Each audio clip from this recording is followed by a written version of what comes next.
hinging or cocking the wrist is a real complex subject which most golfers get wrong. Let me put you on the right track. When we're talking wrist action in the takeaway, most golfers tend to hinge the wrists too early and get the club working inside too much. They also then tend to cock the wrist too late, giving it kind of a collapsed look at the top of the backswing. What we're looking for is a later rate of hinge and an earlier rate of wrist cock. So essentially, we want the thumbs to feel like they work up as we take the club back with a blended motion of turn to get the club on plane. If we think of a door has a hinge, and a hinge works this way. So wrist hinge is just like opening a door with your wrist, that kind of flapping action.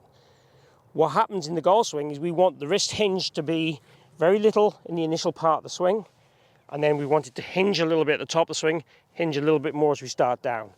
That is the perfect way to describe the wrist hinge in the golf swing.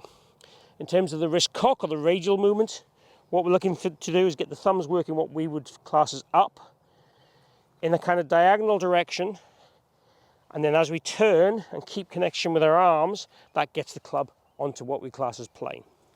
Most golfers will have a lot of rotation in the wrist, a lot of hinging in the wrist, and a lot of rotation in the arm to get the golf club working inside. And when it works inside, then from there, it can either have two options. One is to work up, and then tends to want to work over, because it's working on that kind of journey. Or it'll stay very short and limited and tight, which then obviously reduces the power and can lead you to hitting the ground before the golf ball. So what we're looking for is the blend of the wrist cock and the wrist hinge to happen, but also to happen at the right time. As we said at the start of this video, most amateur golfers tend to not load these wrists early enough in the backswing. So what I like to see is a lot of wrist cock or radial movement early, and then very little radial movement to the top. So it's almost like loading the wrists and setting the wrists, and then feeling that angle only changes by a minimal amount from there to the top. And then from there to the top, it would be more about that wrist hinging action, which is kind of what you'd feel like a bowing action as we work to the top of the swing. We would then, consciously for me, never think of the radial action again. So even in the downswing, we wouldn't think about how we unload that radial action or how we reload this radial action in the through swing. That would become a bit more of a natural action. For me, the downswing should be really about a reaction to what we've done on the way back, and then a throwing action leading with our lower half on the way down.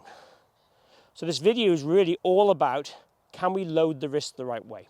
If you take an alignment rod and stick it down the shaft, this just works as a great visual for you.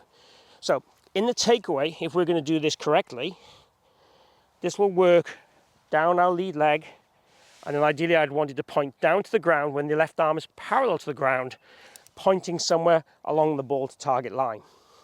As we go to the top, it would still be pretty much parallel to the ball to target line, or for me, slightly above is okay, or slightly inside the ball to target line is also okay, as long as we get the wrist in a fairly stable position in terms of flatness.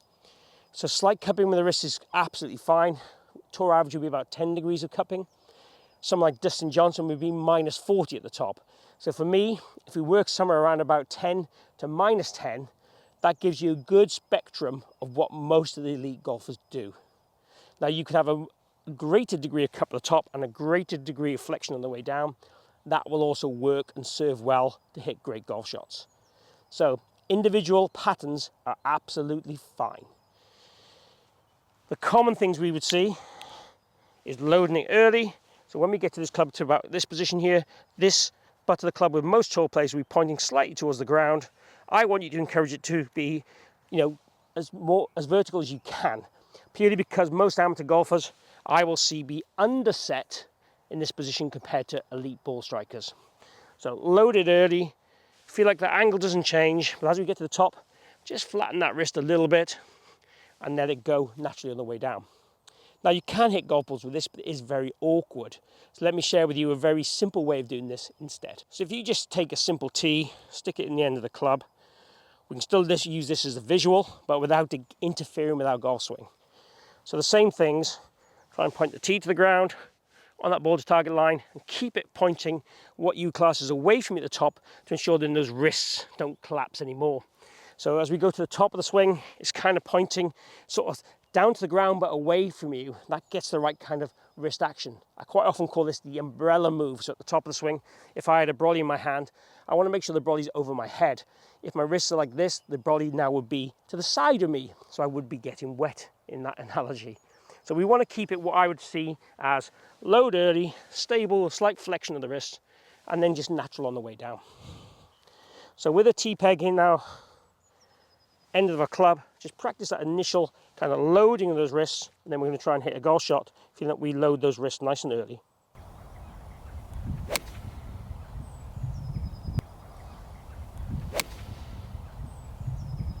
As I said, most amateur golfers tend to load later than the best players, struggle then for low point control, struggle then for lag in the downswing, and then some of them get this kind of collapsed over cocking look at the top of the backswing, which then feeds the wrist kind of cupping, which are all the things you wouldn't want to do if you're looking for good contact and good direction on your shots. So give this a go and let me know in the comments how you get on. Good luck.